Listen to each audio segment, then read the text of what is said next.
Hey there, welcome to the first video in the series about Excel for event professionals.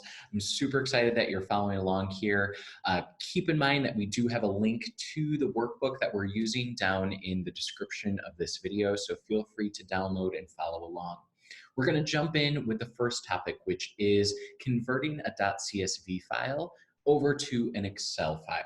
So .csv is the most commonly used exported format for, say, database systems, whether that be Salesforce, Cvent, registration softwares out there like RegFox. More than likely, you'll be able to export the data from a registration database into a .csv, which stands for comma separated values. There's no formatting. It's the most universally accepted form of a spreadsheet, and it allows you to manipulate data, but it will always revert back to that unformatted view. So when we're manipulating data, the first thing we want to do is make sure that when we're applying filters and formats and making it look digestible or printable, that it's going to hold that formatting.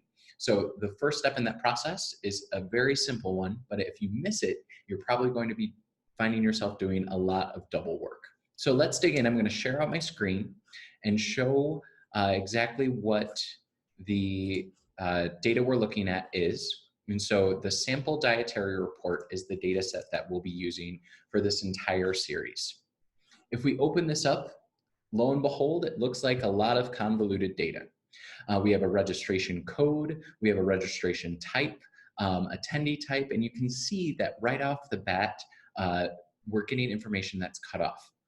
I'm getting also a call out that says it's a CSV format. So if you want to preserve the features, you have to save it as Excel. And that is exactly what this video is about. All we have to do is click on Save As there, or we can actually jump in here and do File and Save As. And then we have two types of Excel formats to choose from. There is the Excel workbook that is from 97 to 2004. That's the .xls, which will work, but it might not hold all of the information we're looking for. So my recommendation is to use the .xlsx format. And as soon as we make that change, you should see the tag or the file type change on there. And then we just have to save it to a location on our computer.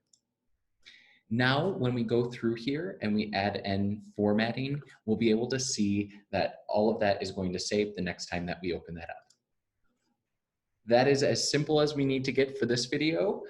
Feel free to scroll right into the next one. We're going to start talking about adjusting a column and row size and making that information a little bit more digestible. Thanks for tuning in. I'll see you in the next one.